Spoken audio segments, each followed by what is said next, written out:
So பிரெஸ்ட்டில் மட்டுமே சின்னதாக ஒரு சைஸில் இருக்குது 2 சென்டிமீட்டருக்கு இருக்குது அப்படிங்கும் போது அது ஸ்டேஜ் ஒன்றா மாறுது. ஆனால் பிரெஸ்ட்டை தாண்டி ப்ரிவென்ட் பண்ணுறதுக்கு நீங்கள் வந்து 30 இயர்ஸ்க்கு மேலே இருந்தாலே செல்ஃப் பிரெஸ்ட் எக்ஸாமினேஷன் கண்டிப்பாக பண்ணிக்கணும். ஓகேங்களா?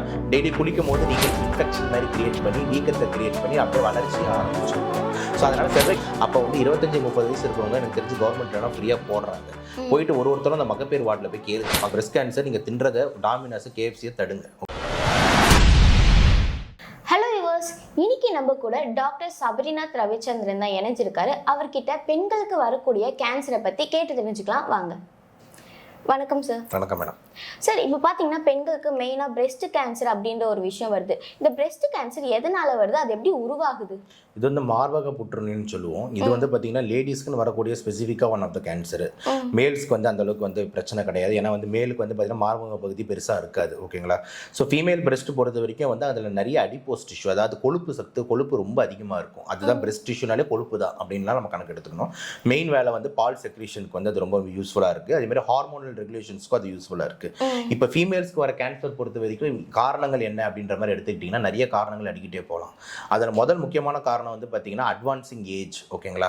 ஒரு 40-50 வயசுக்கு மேலே போகிறாங்கன்னா அவங்களுக்கு வந்து பார்த்தீங்கன்னா சான்சஸ் அதிகமாகுது. ரெண்டாவது வந்து பார்த்தீங்கன்னா சீக்கிரமாகவே வந்து பார்த்தீங்கன்னா அவங்களுக்கு வந்து இந்த வயசுக்கு வந்துடுறாங்க. ரொம்ப லேட்டாக வந்துட்டு அந்த மாதவிடாய் நிற்குது அப்படின்னும் போது ரொம்ப வருஷம் அவங்க வந்து இந்த ஹார்மோன்ஸ் ரெகுலேஷனில் இருக்காங்க. அதாவது இந்த மாதவிடாய் நடக்கிறதுன்றது இந்த ஈஸ்ட்ரோஜன் ப்ரோஜெஸ்ட்ரான் 2 ஹார்மோன்னால தான் நடக்குது. அப்போ அந்த ஈஸ்ட்ரோஜன் ப்ரோஜெஸ்ட்ரான் வந்து ரொம்ப வருஷமாக நடந்துகிட்டே இருக்குன்னா அப்போ பிரெஸ்ட்டில் கொஞ்சம் சேஞ்சஸ் நடக்கும். ஓகேங்களா? இது ரெண்டாவது முக்கியமான காரணமாக இருக்குது. மூணாவது ஃபேமிலி ஹிஸ்ட்ரி. ஓகேங்களா?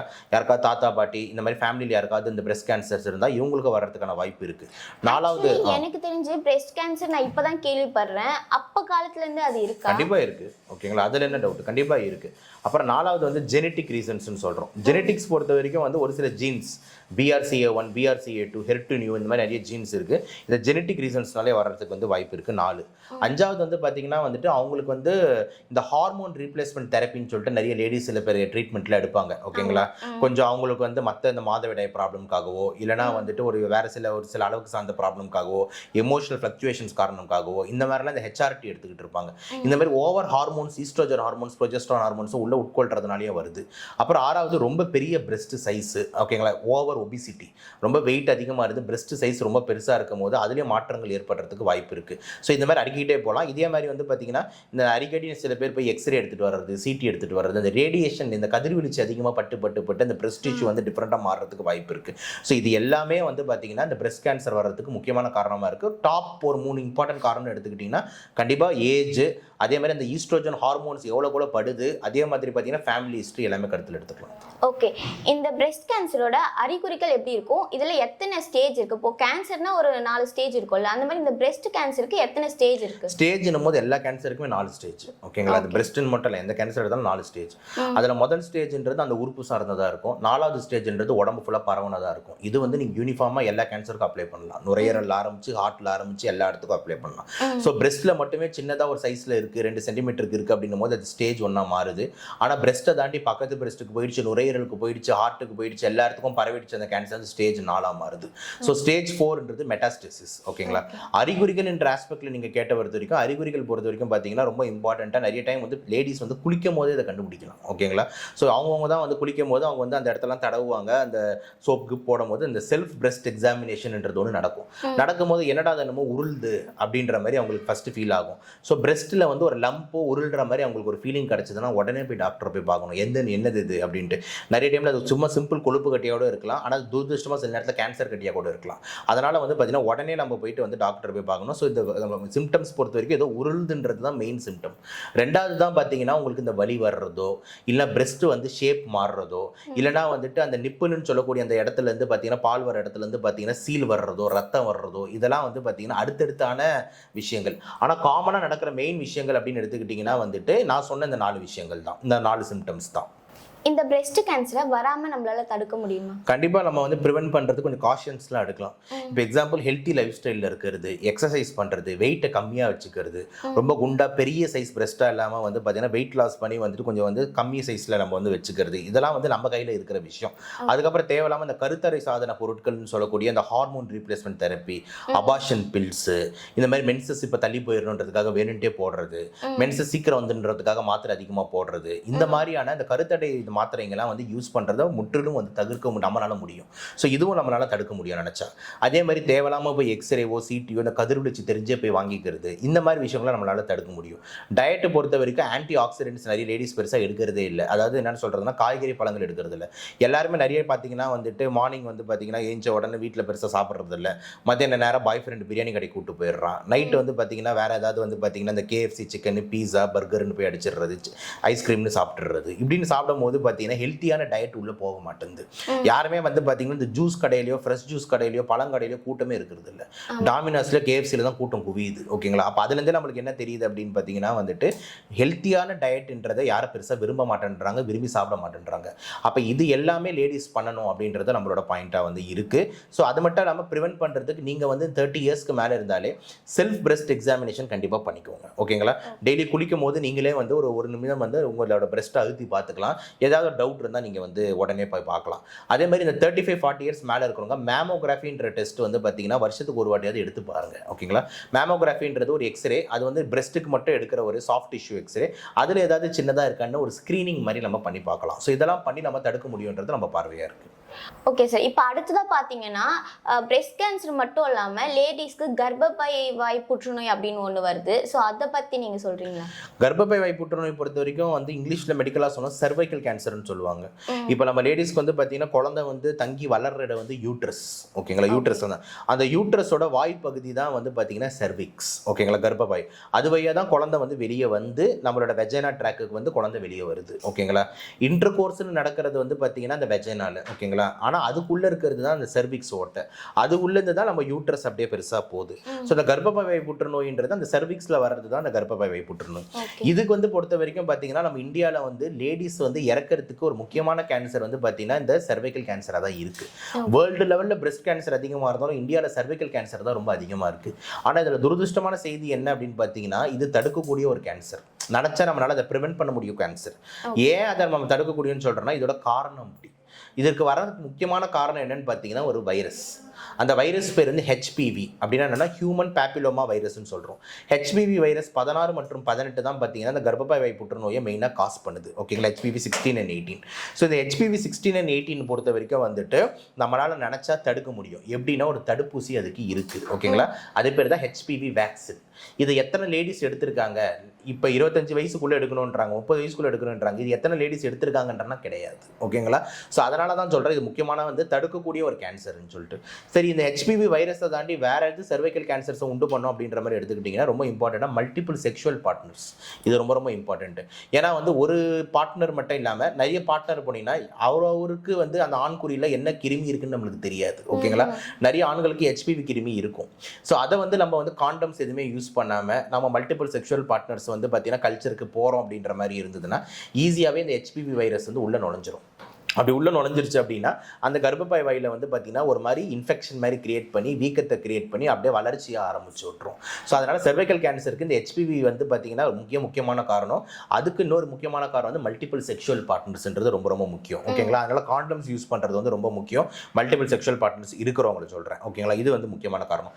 இதை தாண்டி ஜெனட்டிக் ரீசன்ஸ் வந்து பார்த்தீங்கன்னா கொஞ்சம் ரேர் தான். அதை தாண்டி வந்து இந்த ஏஜ் வயசு ஆகிட்டே போதில்லை, அந்த 60-70 வயசு. அப்போ ஜென்ரலாகவே சர்விக்ஸ் கொஞ்சம் வீக்கம் ஆகிடும். ஓரளவுக்கு வந்து பார்த்தீங்கன்னா வந்துட்டு சுருங்கிடும். அப்போ அந்த டைம் அப்பயே வந்து கேன்சர்ஸ் வரதுக்கான வாய்ப்பு வந்து இருக்குது. இதை தாண்டி வந்து பார்த்தீங்கன்னா இன்ஃபெக்ஷன் வேறு ஏதாவது கிருமி தாக்குதல் அடிக்கடி இருக்குது. இந்த வெள்ளப்படுற நோயின்னு சொல்லுவாங்க, கேள்விப்பட்டிருப்பீங்க. எனக்கு வெள்ளப்பட்டுக்கிட்டே இருக்குது. அப்போ அந்த மாதிரி வெள்ளப்பட்டுகிட்டே இருக்கிற மாதிரி நீங்கள் விடக்கூடாது. வெள்ளப்படுதுன்னா அங்கே எதுவும் இன்ஃபெக்ஷன் இருக்குது. அப்போ இன்ஃபெக்ஷன் நீங்கள் அப்படியே விட்டுட்டே இருந்தீங்கன்னா அந்த இன்ஃபெக்ஷன் ரெட்னஸை மாற்றி அந்த ரெட்னஸ் அப்படியே கேன்சராக மாறிடும். அதனால் வந்து அந்த வெள்ளப்படுறதை நம்ம வந்து இல்லாமல் பார்த்துக்கணும். ஏன்னா அதுவும் ஒரு முக்கியமான காரணமாக வந்து இருக்குது. அதை தாண்டி வந்து நம்ம ஹைஜீன் சரியாக மெயின்டைன் பண்ணலை, ப்ராப்பராக க்ளீனிங்ஸ் இல்லை, ப்ராப்பராக சுத்தம் இல்லை, எப்பயுமே வந்து ஒரு அழுக்கு வெள்ளப்படுறது ஒரு ஸ்மெல்லியாகவே வந்துட்டு அந்த ஜெனிட்டல் பார்ட்டை வச்சுருக்கோம் அப்படின்னா வந்துட்டு அது வந்து நல்லதுக்கு இல்லை. ஓகே, ஸோ இது எல்லாமே வந்து சர்வைக்கல் கேன்சரோட ரிஸ்க் ஃபேக்டர்லேருந்து அமையுது. இதை தாண்டி ஆல்ரெடி இணை நோய்கள் ஏதாவது இருக்குது. இப்போ HIV இருக்குது அந்த பேஷண்ட்டுக்கு, எய்ட்ஸ் பேஷண்ட்டாக இருக்காங்க, அவங்களுக்குலாம் வந்து இந்த மாதிரி சர்வைக்கல் கேன்சர் வரதுக்கு வாய்ப்பு இன்னும் கூடுதலாக இருக்குது. ஓகேங்களா? ஸோ காரணங்கள் அடிக்கிட்டே போகலாம். ஆனால் முக்கியமான 2 காரணம் என்னும் போது HPV வைரஸ், மல்டிபிள் செக்ஷுவல் பார்ட்னர்ஸ்ன்னு முதல்ல வருது. ஓகே சார், இது வந்து எந்த ஏஜ்ல இருந்து எந்த ஏஜ்ல இருக்கிறவங்களுக்கு வரும்? ஜென்ரலாக ஓல்ட் ஏஜ் தான், ஓகேங்களா. ஸோ வந்து மோஸ்ட்லி வந்து பார்த்தீங்கன்னா அபவ் 45-50 தான் வந்து இந்த cervical கேன்சர் வந்து தென்படுது. நிறைய பாட்டிகள் நிறைய ஆன்டிஸ் இறக்கிறதுக்கு முக்கியமான காரணமாக இந்தியாவில் வந்து இந்த cervical கேன்சர் வந்து இருக்குது, ஓகேங்களா. நிறைய வந்து பார்த்தீங்கன்னா இந்த லோவர் சோஷியோ எக்கனாமிக் கிளாஸ் பாதிக்கப்படுறாங்க. ஏன் அப்படின்னா வந்துட்டு இந்த செக்ஷுவல் ஹிஸ்ட்ரினால அன்ஹைஜீனிக் செக்ஷுவல் ஹிஸ்ட்ரி, யார் இந்த கட்டுமான தொழிலெல்லாம் இருக்காங்க அந்த மாதிரி இடத்துலலாம் வந்து நிறைய உங்களுக்கு கேள்விப்பட்டிருப்பீங்க. லாரி டிரைவர் சைடில் அந்த தொழில், தாபா சைடு தொழில், இதுங்கெல்லாம் இருக்கும்போது வந்து மல்டிபிள் செக்ஷுவல் பார்ட்னர்ஸ் இருக்கும். மென்னோட ஹைஜீன் தெரியாது, உமன் ஹைஜீன் தெரியாது. அப்போ வந்து ஈஸியாக இந்த பால்வின நோய்கள்லாம் நிறைய டிரான்ஸ்ஃபர் ஆகுது. இந்த HPV, HIV, அப்புறம் சிஃபிலிஸ், கொனோரியா இந்த மாதிரி. அப்போ அதில் வந்து இந்த HPV போய் தாக்கும்போது இந்த மாதிரி cervical கேன்சர்ஸ் வந்து வரக்கூடுது. அதனால் வந்து பார்த்திங்கன்னா வந்துட்டு மோர் ஓல்டர் த ஏஜ் தான் இந்த cervical கேன்சர் வருது, இந்த சின்ன குழந்தைங்களுக்கு இல்லை. இந்த கேன்சரை எத்தனாவது ஸ்டேஜ்ல கண்டுபிடிக்க முடியும்? இது வந்து பார்த்தீங்கன்னா ரொம்ப இம்பார்ட்டண்ட்டாக. நீங்கள் எப்போ வந்து உடனே எப்படி நான் வந்து இந்த பிரெஸ்ட்டுக்கு வந்து நீங்கள் கை வச்சாலே உருளுது நீங்கள் கண்டுபிடிக்கலாம்னு சொன்னோம், அதே மாதிரி இதுக்கு ரொம்ப இம்பார்ட்டண்ட்டான ஃபஸ்ட்டு சிம்டம் என்னன்னா, நீங்கள் செக்ஸ் பண்ண உடனே ரத்தம் ஊற்றும், அவ்வளோதான். அதான் ஃபஸ்ட்டு சைன். ஏன்னா அது செக்ஸ் பண்ண உடனே எனக்கு ரத்தம் வருது அப்படின்னா அதுதான் போஸ்ட் காய்டல் ப்ளீடிங் அப்படின்வாங்க. அதை போயிட்டு அந்த செக்ஸ் முடிச்சோடனே அந்த செர்விக்ஸில் ஏதாவது பட்டுச்சுன்னா உடனே அங்கேருந்து அந்த கேன்சர்லேருந்து ரத்தம் கசிய ஆரம்பிச்சிடும். அப்போ வந்து ஆஃப்டர் செக்ஸ் எனக்கு ப்ளீடு வருதுன்னா கண்டிப்பாக நீங்கள் போய் இந்த cervical கேன்சரை பற்றி யோசிச்சே ஆகணும் ஒன்று. ஸோ இதுதான் உங்களுக்கு ஃபஸ்ட்டு தெரியுற ஈஸி சைன். இதை நீங்கள் கண்டுக்காமல் விட்டு இதை நீங்கள் மிஸ் பண்ணிக்கிட்டு இருந்தீங்கன்னா அதுக்கு அடுத்த இதில் வந்து பார்த்தீங்கன்னா உங்களுக்கு அந்த கேன்சர் அந்த கர்ப்பப்பை வாயிலேருந்து எல்லா இடத்துக்கும் பரவ ஆரம்பிக்கும். அடுத்து கர்ப்பப்பைக்கு பரவிடும், அந்த வாயிலேருந்து பைக்கு பரவிடும், அப்புறம் அந்த யூட்ரஸ்லேருந்து இருக்கிற அந்த ஓவரின்னு சொல்லக்கூடிய அந்த முட்டைகளுக்கு பரவிடும், அப்புறம் வயிற்று பருவிக்கு பரவிடும் அப்படின்னு சொல்லிட்டு வயிறு ஃபுல்லாக பரவ ஆரம்பிச்சிடும். ஸோ அதனால் வந்து ஸ்டார்டிங்கே வந்துட்டு அந்த ப்ளீடு பார்த்தாலே நீங்கள் வந்து போயிடணும். ப்ளீடுக்கு அடுத்தது வந்து பார்த்தீங்கன்னா உங்களுக்கு பெயின் வர ஆரம்பிக்கும், ஓகேங்களா. பயங்கரமாக வலிக்குது, அந்த கீழே எதை வலிக்குதுன்ட்டு பெயின் வர ஆரம்பிக்கும். அதுக்கப்புறம் ஜென்ரல் சிம்டம்ஸ் என்னென்னா வந்து உங்களுக்கு உடம்பு வந்து குறைய ஆரம்பிச்சிடும். முன்னாடி இருந்த அந்த அழகு இருக்காது. அப்படியே உடம்பு டக்குன்னு பார்த்தா வந்துட்டு என்ன ஆன்ட்டி போன வாரம் நல்லா குஷ்பு ஆன்ட்டி மாதிரி இருந்தீங்க, இன்னைக்கு என்ன ஆச்சு அப்படின்ற மாதிரி டக்குன்னு வெயிட் வந்து குறைஞ்சிரும், ஓகேங்களா. அதே மாதிரி மூஞ்செல்லாம் சுருங்கிரும், ஓகேங்களா. அதே மாதிரி பசியே எடுக்காது. ஸோ பேஷண்ட்டுக்கு வந்து பார்த்தீங்கன்னா ஒரு மாதிரி பசி எடுக்கல, என்னன்னே தெரியல அப்படின்ற மாதிரி இருக்கும். ஸோ உங்களுக்கு வந்து இந்த சைட்லேருந்து ப்ளீடிங் ஏதாவது ஆகுது, வலி ஏதாவது இருக்குது கர்ப்பப்பை பகுதியில், ப்ளஸ் உங்கள் வெயிட் குறையுது, பசி எடுக்கலன்னும் போது cervical கேன்சர் கண்டிப்பாக வந்து நம்ம மைண்டில் ஸ்ட்ரைக் ஆகணுன்றதுல மாற்று கருத்து இல்லை. ஓகே, இப்போ நம்ம ஹாஸ்பிட்டல் போகிறோம், செக் பண்ணுறோம், ஸ்டார்டிங் ஸ்டேஜ் தான் சொல்கிறாங்கன்னா நம்ம அப்போ என்ன மாதிரி ஃபுட் எல்லாம் எடுத்துக்கணும்? கண்டிப்பாக வந்துட்டு ஸ்டார்டிங் ஸ்டேஜ் தான் சொல்கிறாங்கன்னும் போது ஃபுட்டுன்னும் போது கேன்சரில் ரொம்ப முக்கியம் வந்து ப்ரோட்டீன் பயங்கரமாக லாஸ் இருக்கும், கால்சியம்ஸ், விட்டமின் டி பயங்கர லாஸ் இருக்கும். அதே மாதிரி வந்துட்டு அந்த மல்டி விட்டமின்ஸ் பயங்கர லாஸ் இருக்கும். ஏன்னா கேன்சர்ன்றோட குணம் என்னென்னா, எனி கேன்சர் அதோட குணம் என்னென்னா நம்ம உடம்புல சாப்பிட்ற எல்லாத்தையுமே அது எடுத்துக்கிட்டு அது ஸ்பீடாக வளர்ந்துக்கிட்டு இருக்கும், நம்ம உடம்பு டவுன் ஆகிட்டே போகும். கேன்சர்ன்றது ஒரு இடம் மட்டும் வீங்கிக்கிட்டு இருக்கிறது, நம்ம உடம்புனா எல்லா இடமும் சேர்ந்து வீங்கணும். இப்போ என் ஒரு கை மட்டும் வந்துட்டு 100 மீட்டர் இருந்துக்கிட்டு இன்னொரு கையில் இருந்து எதுவுமே கையே இல்லைன்னா அது எப்படி இருக்கும்? நல்லா இருக்காது. ஒரு கண்ணு மட்டும் நல்லா பெருசாக இருந்துக்கிட்டு இன்னொரு கண்ணே இல்லை எப்படி இருக்கும்? நல்லா இருக்காது. அதே மாதிரி வந்து பார்த்தீங்கன்னா கேன்சர் அதை தான் பண்ணும், அது வளரதான் பார்க்குமே தவிர அப்போ உடம்புல இருக்கிற எல்லா சத்தும் அது எடுத்துக்கும். அப்போ ஆள் வந்து நியூட்ரிஷனலி டவுன் ஆகும். அப்போ அதனால கேன்சர் பேஷண்ட்டுக்கு நல்லா வந்துட்டு ஹெல்த்தி டயட் கொடுக்கணும். கேன்சர் பேஷண்ட்டுக்கு உட்காந்துட்டு ரசம் சோறு எடுத்துன்னு வந்துருங்க தின்னு, அப்புறம் ஊறுகாய் எடுத்துன்னு வந்துருக்க தின்னு, அப்புறம் ஊறுகாய் எடுத்து வாயில் வைக்கிறது, அப்புறம் அப்பளத்தை தின்னு, சிப்ஸு தின்னு, இந்த மாதிரி எதுவுமே இருக்கக்கூடாது. நல்ல ப்ரோட்டீன் டயட்டாக இருக்கணும். கண்டிப்பாக முட்டை இருக்கணும், கண்டிப்பாக பால் இருக்கணும், முந்திரி பாதாம் பிஸ்தா இருக்கணும், டேட்ஸ் இருக்கணும், காய்கறி பழங்கள் இருக்கணும். இந்த மாதிரியான டயட்டு தான் வந்து கேன்சர் பேஷண்ட்ஸ்க்கு தேவையே தவிர கண்டிப்பாக வந்துட்டு அவங்களுக்கு இந்த ஜங்க்ஸோ இல்லைன்னா நான் சொல்கிற மாதிரி சத்து இல்லாத பொருட்கள் வந்து வேஸ்ட், ஓகேங்களா. ஸோ இதுதான் வந்துட்டு கேன்சர் பேஷண்ட்ஸ் வந்து டயட் பொறுத்த வரைக்கும் பண்ண வேண்டிய விஷயம். இந்த கேன்சரை ஆப்ரேஷன் பண்ணாமலே சரி பண்ண முடியுமா? இது வந்து கொஞ்சம் கஷ்டம் தான். ஏன்னா வந்து ஆப்ரேஷன் தான் ஸ்டார்டிங் ஸ்டேஜில் 100% க்யூரை தருது. கேன்சர்ன்றது ஆரம்பிச்சிருச்சோம் கர்ப்பப்பை வாயை உடனே எடுக்கிறது தான் நம்மளுக்கு சேஃப். அப்போ கர்ப்பப்பை வாய் மட்டும் ஜென்ரலாக எடுக்க முடியாது. அப்போ வந்து அந்த யூட்ரஸோட சேர்த்து தான் தூக்குவாங்க. இது பேர் தான் ஹிஸ்டெக்டமின்னு சொல்லுவாங்க. ஸோ வந்து அது அந்த ஸ்டார்டிங் ஸ்டேஜஸில் இருக்கும்போது அந்த ஹிஸ்டெக்டமி வந்து 100% க்யூர் தருது, ஓகேங்களா. அதை விட்டுட்டீங்க அப்படின்னா அந்த யூட்ரஸை தாண்டி வேற எங்கேயாவது பரவிடுச்சுன்னா அதுக்கப்புறம் ஒன்றும் பண்ண முடியாது. அப்புறம் கீமோதெரப்பி, ரேடியோதெரப்பி அப்படின்னு சொல்லிட்டு திருப்பி 4 வருஷம் ஓட்டுறது, 5 வருஷம் ஓட்டுறது, கீமோதெரப்பி போய் முடியெல்லாம் போய் அப்படியே லைஃப் ஓடிக்கிட்டு இருக்கும். ஓகே, அதனால தான் சொல்கிறேன் இந்த தடுக்கக்கூடியதுக்கு வேக்சின் இருக்குது, HPV வேக்சின். அப்போ வந்து 25-30 வயசு இருக்கிறவங்க எனக்கு தெரிஞ்சு கவர்மெண்ட்லாம் ஃப்ரீயாக போடுறாங்க. போயிட்டு ஒருத்தரும் அந்த மகப்பேறு வார்டில் போய் கேளுங்க, மகப்பேறு டிபார்ட்மெண்ட்டில் போய் கேளுங்க, எனக்கு வந்து நான் சின்ன வயசு பொண்ணு இந்த கர்ப்பப்பை புற்றுநோய்க்கு கேன்சருக்கு வேக்சின் இருக்காம HPV வேக்சின் எனக்கு போட்டுக்கணும் அப்படின்னு சொல்லி கேளுங்க, ஓகேங்களா. அதே மாதிரி பிரஸ்ட் கேன்சருக்கும் இருக்கா? பிரஸ்ட் கேன்சருக்கு இல்லை, ஓகேங்களா. பிரஸ்ட் கேன்சர் நீங்கள் தின்றதை டாமினஸ், KFC தடுங்க, ஓகேங்களா. cervical கேன்சரை நிறைய பேர் வச்சுக்கிறது அது புரியவும் நினைக்கிறேன், அதை தடுங்க. புரிஞ்சிருச்சா நான் சொல்கிறது? ஸோ இதை வந்து பார்த்தீங்கன்னா வந்து வேக்சினால தடுக்க முடியுது. ஏன்னா இது வந்து செக்ஷுவலி டிரான்ஸ்மிட்ன்றதுனால, ஓகேங்களா. அப்போ வந்து HPV 16-18 அகேன்ஸ்டாக வந்து HPV vaccine, human papilloma virus vaccine இருக்குது, அதை போய் நீங்கள் போடணும் அப்படின்றது இம்பார்ட்டன்ட்.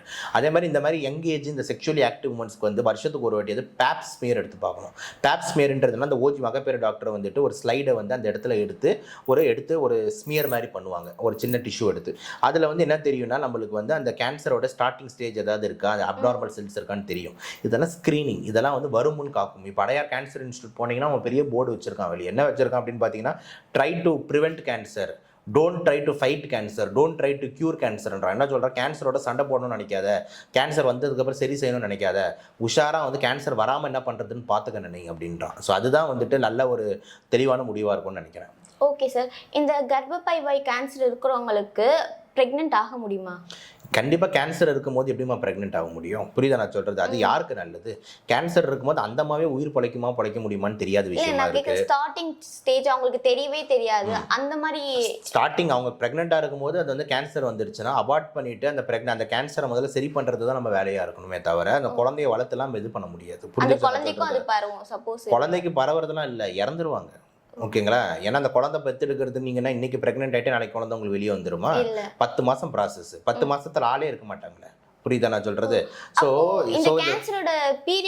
ஒருத்தவங்களுக்கு வேரி ஆகும். உங்கள் எதிர்ப்பு சக்தியெல்லாம் இருந்தால் கொஞ்சம் பரவாயில்லையமாக வளரும், எதிர்ப்பு சக்தி குறைவாக இருந்தால் ஸ்பீடாக வளர்ந்துடும். புரிஞ்சிருச்சா நான் சொல்கிறது? ஸோ அதனால் வந்து ஸ்டேஜ் 1, 2, 3, 4 அடுத்த 6 மாதத்தில் எப்படி இருந்தாலும் அதிகம் அடுத்தடுத்த ஸ்டேஜுக்கு போயிடும்.